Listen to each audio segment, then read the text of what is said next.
8:22.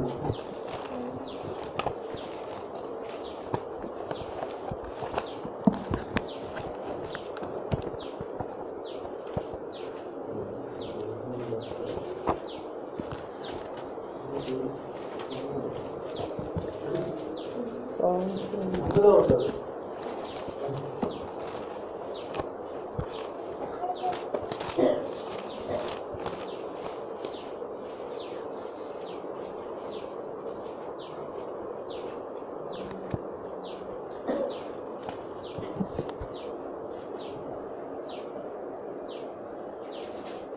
గిలాదులో గుగ్గిలము ఏమీ లేదా, అక్కడ ఏ వైద్యుడును లేడా, నా జనులకు స్వస్థత ఎందుకు కలగకపోవచ్చున్నది.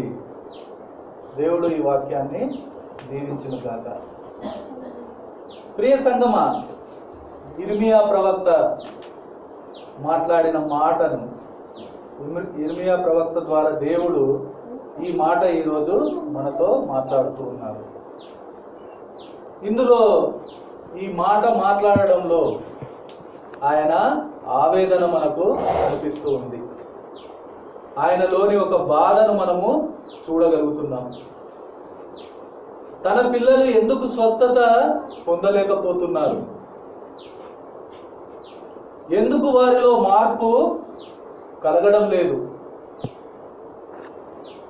వారికి స్వస్థత కలిగించే వైద్యుడు లేడా వారి దగ్గర, వారికి స్వస్థత కలిగించే ఔషధం లేదా వారి దగ్గర, ఎందుకు వాళ్ళు స్వస్థత పొందలేకపోతున్నారు అని ఇక్కడ వాక్యం ద్వారా దేవుడు మనతో మాట్లాడుతున్నారు. వాక్యంలో మనం చూసినట్లయితే ఇక్కడ ఒక ప్రదేశం, గిలాదు అనేది ఒక ప్రదేశంగా మనము చూస్తున్నాం.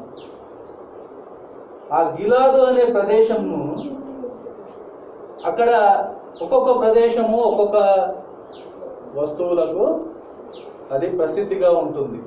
మనం బైబిల్ గ్రంథంలో చూసినట్లయితే ఈ గిలాదు అనే ప్రదేశము గుగ్గిలానికి ప్రసిద్ధిగా కనబడుతుంది.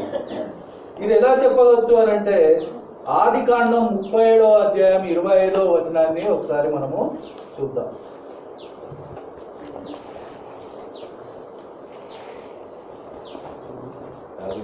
జెనసిస్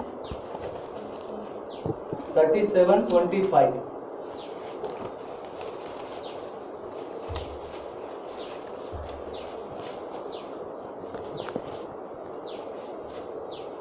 ఇక్కడ మనం చూసినట్లయితే, వారు భోజనము చేయ కూర్చుండి కన్నులెత్తి చూడగా ఐగుప్తునకు తీసుకొని పోవుటకు గుగ్గిలము మస్తకియు గోలమును మోయుచున్న ఒంటెలతో ఇష్మాయేలీయులైన మార్గస్థులు గిలాదు నుండి వచ్చుచుండిరి అని రాయబడి ఉన్నది. అంటే దీనిని బట్టి మనము అర్థం చేసుకోవచ్చు, వాళ్ళు ఎక్కడి నుంచి వస్తున్నారంటే గిలాదు నుంచి వస్తున్నారు. వాళ్ళు తెచ్చే వస్తువులు ఏమై ఉన్నవి అంటే అందులో మనకు గుగ్గిలం కనిపిస్తూ ఉంది. దీనిని బట్టి మనము గిలాదులో గుగ్గిలము సమృద్ధిగా ఉన్నది అని మనము అర్థం చేయవచ్చు. ఈ గుగ్గిలము అనేది ఒక ఔషధం. ఆ రోజుల్లో వాళ్ళు వారి శారీరక రుగ్మతలకు, శారీరక బాధలకు నివారణగా వీళ్ళు దాన్ని ఒక ఔషధంగా వాడేవాళ్ళు. ఇది ఒక రకంగా చెప్పాలంటే ఈ రోజు మనం వాడే పెయిన్ కిల్లర్ వంటిది. ఆ రోజుల్లో అందరూ గుగ్గిలమును గిలాదు నుండే తెచ్చుకునేవారుగా మనం ఇక్కడ చూస్తూ ఉన్నాం. మరి అటువంటి ఆ గుగ్గిలాన్ని కలిగి ఉన్న ఆ గిలాదు ఎటువంటి స్థితిలో ఉంది, ఎందుకు ప్రవక్త ఆ గిలాదును చూసి ఆవేదన పడేవాడిగా ఉంటూ ఉన్నాడు అనేది మనం ఒకసారి చూడవలసిన అవసరం ఉంది. అది హోషేయ 6వ అధ్యాయం 8వ వచనాన్ని ఒకసారి మనం చూద్దాం.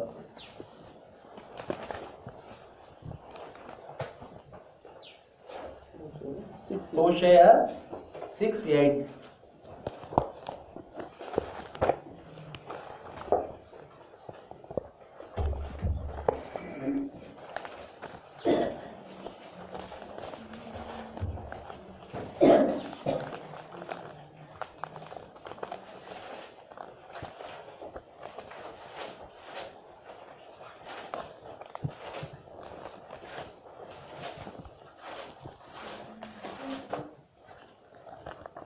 ఇక్కడ మనం చూసినట్లయితే గిలాదు పాపాత్ముల పట్టణమాయను, అందులో నరహంతకుల అడుగుజాడలు కనబడుచున్నవి అని ఆ గిలాదు పట్టణం గురించి వ్రాయబడి ఉంది. అంటే ఈ గిలాదు ఎటువంటి స్థితిలో ఉన్నది అనేది మనము అర్థం చేయవచ్చు. అది ఒక చెడిపోయిన పట్టణంగా ఉన్నది, ఒక బాధతో, ఒక రోగంతో నిండి ఉన్న పట్టణంగా అది మనకు కనిపిస్తూ ఉంది. అలాంటి ఆ పట్టణపు స్థితిని చూసి దేవుడు ఆవేదన పడుతూ ఉన్నారు. దీనిని బాగు చేసే మందు అక్కడ లేదా? ఆ మందునిచ్చే వైద్యుడు వాళ్ళ దగ్గర లేడా? ఎందుకు వారు స్వస్థత పొందలేకపోతున్నారని ఆయన ఆవేదన పడుతున్నారు. ఇదే విషయాన్ని మనము ఆత్మీయంగా మన ఆత్మీయ జీవితాలతో ఒకసారి సరిపోల్చుకుంటే, ఈ గిలాదుకు సాదృశ్యంగా నేటి మన సంఘం కనిపిస్తుంది. ఈరోజు కొన్ని సంఘాలలో మనం చూసినట్లయితే ఈ గిలాదులో ఉండే పరిస్థితే మనకు కనిపిస్తూ ఉంది. అక్కడ ఉండే రోగాలే ఇక్కడ ఉంటూ ఉన్నాయి. అక్కడ ఉండే చెడిపోయిన స్థితి, అక్కడ ఉండే బాధాకరమైన స్థితే ఈరోజు కొన్ని సంఘాలలో మనకు కనిపిస్తూ ఉంది. అందులోని జనులందరూ బాధపడుతున్నారు. వారికి ఎలాంటి స్వస్థత దొరకడం లేదు, వారిలో ఏ మార్పు కనిపించడం లేదు. మరి వారికి స్వస్థతనిచ్చే వైద్యుడు లేడా? స్వస్థతను కలిగించే ఆ ఔషధం అనే గుగ్గిలం వారి దగ్గర లేదా అని మనం ఒకసారి ఆలోచించినట్లయితే ఉన్నాడు. ఆ స్వస్థతను కలిగించే వైద్యుడైన దేవుడు సంఘంలో ఉన్నారు. ఎందుకంటే ఆయన సంఘముల మధ్య సంచరించేవాడుగా పిలువబడుతున్నాడు. ఎందుకంటే ఎక్కడ 2-3 నా నామమున కూడి ఉంటారో అక్కడ నేను ఉంటాను అని చెప్పిన దేవుడు, మాట తప్పని దేవుడు ఆయన అయితే ఉన్నారు.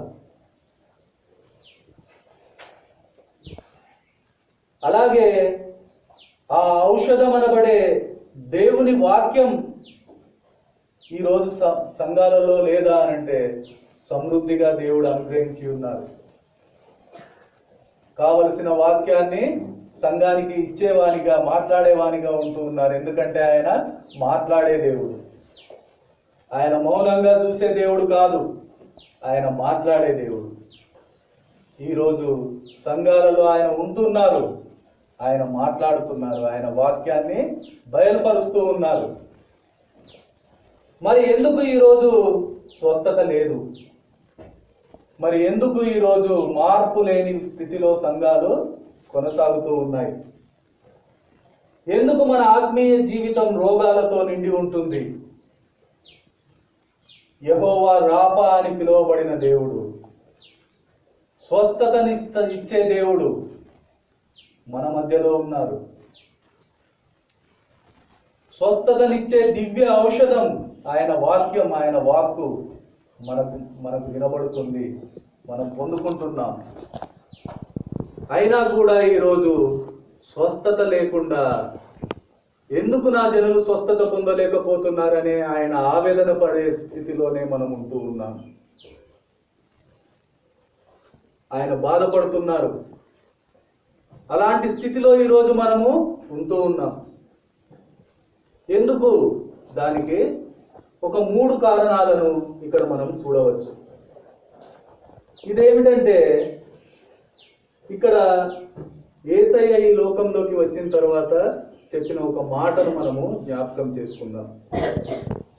ఆయన ఒకసారి పరిసయ్యులతో చెప్పి ఉన్నారు, రోగులను స్వస్థపరచడానికే నేను వచ్చాను, ఆరోగ్యవంతుల కోసం వైద్యుడు అక్కరలేదు. రోగులకే వైద్యుడు కావాలి, ఆరోగ్యవంతులకు అక్కరలేదు. ఆ మాటను ఒకసారి మనం చూద్దాం. మాథ్యూ 9:12, మత్తయి సువార్త 9వ అధ్యాయం 12వ వచనం.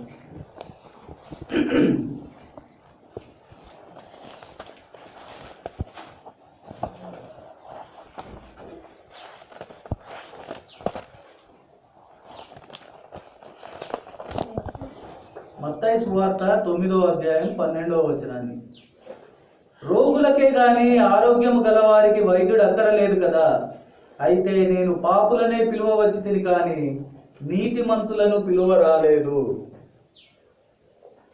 ఇక్కడ మనం చూసినట్లయితే ఆయన అంటున్నారు, రోగులకే గాని ఆరోగ్యవంతులకు వైద్యుడు అవసరం లేదు. నేను పాపులనే పిలవడానికి వచ్చాను, నీతిమంతులను కాదు. అంటే ఈరోజు సంఘంలో ఉండే వాళ్ళు ఏమనుకుంటున్నారంటే, నేను రోగిని కాను, నేను ఆరోగ్యవంతుణ్ణి అని అనుకునేవారిగా ఉంటున్నారు. మనకే రోగం లేదని, మనం రోగులం కాదని, అందుకనే మనం వైద్యుని దగ్గరకు వెళ్ళలేకపోతున్నాము. మనకే రోగం లేదు అని అనుకుంటున్నాం కాబట్టి ఏ ఔషధాన్ని మనము స్వీకరించడానికి ఇష్టపడడం లేదు.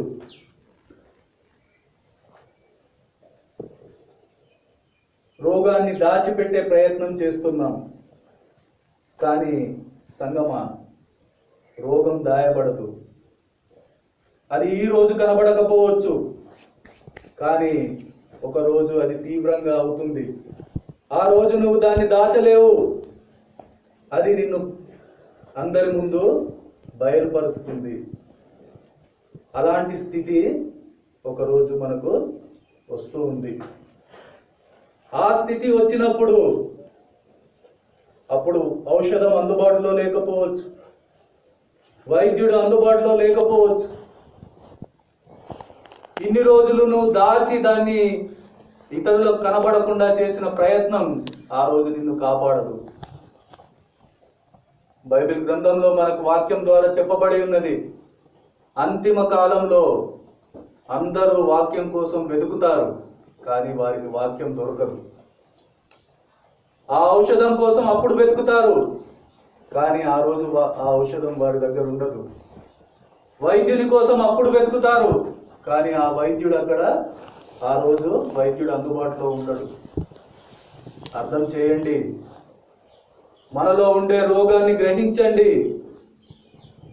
వైద్యుని దగ్గరికి రండి, ఆయన ఇచ్చే మందును వాడండి.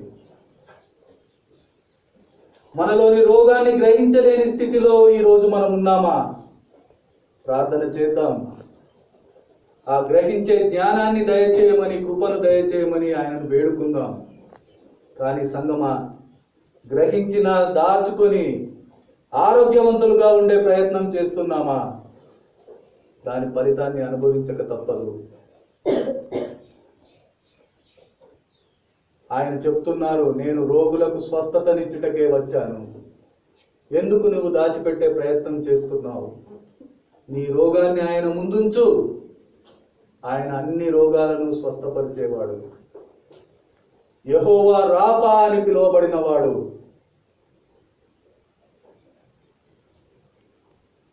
ఈరోజు మనమందరము ఆ వైద్యుని వద్దకు రావాల్సిన అవసరం ఉంది. ఒక్కసారి ఆలోచించండి, మనకేదైనా జ్వరమో రోగమో వస్తే ఏం చేస్తాం? వైద్యుని దగ్గరికి వెళ్తాం. అలా వెళ్ళకుండా నాకే రోగం లేదు అని మనం ఇంట్లో కూర్చుంటే రోగం తగ్గిపోతుందా? అలా వెళ్ళకుండా అదే తగ్గిపోతుందని మనం ఇంట్లో పడుకొని ఉంటే మనకు వచ్చిన రోగం తగ్గిపోతుందా? ఒక్కసారి ఆలోచించండి. రోగాన్ని గ్రహిస్తే వైద్యుని దగ్గరకు వెళ్ళవలసిందే. ఈ విషయాన్ని మనము అర్థం చేయవలసిన అవసరం ఉంది. ఇంకొక కారణంగా మనం ఇక్కడ చూసినట్లయితే మనం కొన్నిసార్లు ఏదైనా వ్యాధి, ఏదైనా జ్వరము, రోగము ఉన్నదని మనకు గ్రహిస్తున్నాం. కానీ మామూలుగా మనం లోకరీతిగా మనం చూసినట్లయితే మనకు తెలిసిన టాబ్లెట్స్, మందులు వాడేవారిగా ఉంటున్నాం. లేదు అంటే ఆ మెడికల్ షాప్ దగ్గరికి వెళ్ళి అతని సలహా మీద ఏదో ఒకటి వాడేవారిగా ఉంటున్నాం. లేదంటే ఎవరో ఒక ఆర్ఎంపీ డాక్టర్ దగ్గరికి వెళ్ళి అతను ఇచ్చే ట్రీట్మెంట్ తీసుకునేవారిగా ఉంటున్నాం. కానీ ఇలాంటి ప్రయత్నాలు ఆ రోగాన్ని పూర్తిగా స్వస్థపరచలేవు. అప్పుడు తగ్గినట్టే అనిపిస్తుంది, కానీ అంతకు ముందు కంటే ఎక్కువ ప్రమాదకరంగా మారే పరిస్థితికి దారితీస్తుంది. ఏ వైద్యుని దగ్గరికి వెళ్ళాలి, ఏ మందు వాడాలి, ఇది కూడా చాలా ముఖ్యమైన కారణం. ఎందుకంటే ఈరోజు సంఘాలలో ఇలాంటి నిర్ణయాలే తీసుకుంటున్నారు. సరైన వైద్యుని దగ్గరికి వెళ్ళడం లేదు, స్వస్థపరిచే వైద్యుని నమ్మడం లేదు, అన్నింటినీ స్వస్థపరిచే ఆ ఔషధాన్ని వాళ్ళు స్వీకరించడం లేదు. అందుకనే ఈరోజు స్వస్థత కనరాని పరిస్థితుల్లో సంఘాలు ఉంటున్నాయి. మూడో కారణంగా మనం చూసినట్లయితే కొంతమంది ఇలా కూడా ఉంటున్నారు. వైద్యుని దగ్గరకు వస్తున్నారు, వాళ్ళ రోగాన్ని చెప్తున్నారు, ఆయన వాళ్ళని పరీక్ష చేసి కావలసిన మందులు ఇస్తున్నారు. వాళ్ళు ఏం చేస్తున్నారంటే, కొంతమంది ఇప్పుడు మామూలుగా డాక్టర్ దగ్గరికి మనం వెళ్తాం, అతను పరీక్షలు చేసి మనకున్న రోగానికి కావలసిన మందులు ఇస్తారు. ఒక వారం రోజులు, 15 రోజులు, నెల రోజులు అతడు కోర్సు రాస్తాడు. కానీ కొంతమంది ఏం చేస్తాం, ఒక 3 రోజులకు 4 రోజులకు తెచ్చుకుంటాం, అవి వాడతాం, కొద్దిగా రిలీఫ్ అయింది అంటే అది వదిలేస్తాం. ఇటువంటి పరిస్థితిలో కూడా ఆ రోగం స్వస్థత కాదు, అది తిరిగి మళ్ళీ వచ్చే అవకాశం ఉంటుంది. అందుకనే మనం ఎన్నోసార్లు మన రోగాల కోసం, మన బాధల కోసం, మన శ్రమల కోసం ప్రార్థన చేసేవారిగా ఉంటున్నాం. కానీ మళ్ళీ మళ్ళీ అదే ప్రార్థనలు వినిపించేవారిగా ఇక్కడ మనం కూర్చుంటున్నాం. ఇంకొంతమంది ఉన్నారు, వాళ్ళైతే వైద్యుని దగ్గరకు వస్తున్నారు, ఆయన రాసిన మందులన్నీ తీసుకుంటున్నారు, కానీ ఒక 4 రోజులు వాడుతున్నారు, స్వస్థత కొద్దిగా నయం కాగానే ఆ మందులను వదిలేస్తున్నారు. దీనివల్ల కూడా రోగం పూర్తిగా స్వస్థత అవుతలేదు. ఆత్మీయంగా అర్థం చేయండి, వైద్యుడు ఎవరు, మందు ఏమిటి, మనం ఎలా వాడుతున్నాం ఒకసారి అర్థం చేయండి సంగమా. ఈ కారణాల వల్లనే మనం స్వస్థత పొందలేకపోతున్నాం. కానీ మన దగ్గర వైద్యుడు లేక కాదు, మన వైద్యునికి ఆ శక్తి లేక కాదు, మన దగ్గర దానిని నివారించే ఆ ఔషధం లేక కాదు. ఇది మనం అర్థం చేయాలి. అన్ని రోగాలను స్వస్థపరిచే గొప్ప వైద్యుడు మనతో ఉన్నారు. ఏ రోగాన్నైనా నివారించే అద్భుతమైన ఔషధం మన దగ్గర ఉంది. ఈ రెండు ఈరోజు సంఘంలో ఉన్నాయి, కానీ కొంతమంది ఆయన దగ్గరకు రావడం లేదు. మరికొంతమంది సొంత ప్రయత్నాలు చేస్తున్నాం, మరికొంతమంది ఇతరులను ఆశ్రయిస్తున్నాం, ఇంకొంతమంది ఆయన దగ్గరికి వస్తున్నాం, కానీ ఆయన చెప్పిన విధంగా ఆ మందులను వాడడం లేదు. అలా అందరూ ఆయన అనుగ్రహించే ఆ స్వస్థతకు దూరం అవుతున్నారు. అందుకనే ఈరోజు ఆయన సంఘాలలో స్వస్థతను చూడలేకపోతున్నారు. అందుకనే ఎందుకు నా జనులు స్వస్థత పొందలేకపోతున్నారని ఈరోజు కూడా ఆయన ఆవేదన పొందుతున్నారు. స్వస్థత ప్రక్రియ మన జీవితంలో జరగాలంటే మొదట మనం మన రోగాన్ని గ్రహించాలి. ఆ రోగాన్ని మనం రోగి అని ఒప్పుకోవాలి. వైద్యుడి దగ్గరికి రావాలి, ఆయన సన్నిధికి రావాలి, మన బాధలను ఆయనతో పంచుకోవాలి.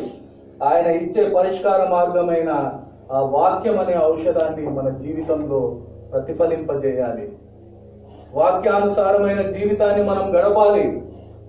అప్పుడే నిజమైన, సంపూర్ణమైన, శాశ్వతమైన స్వస్థతను మనం పొందగలుగుతాం. ఆ రోజే ఆయన ఆవేదనను మనం ఆపగలుగుతాం. ప్రార్థన చేసుకుందాం.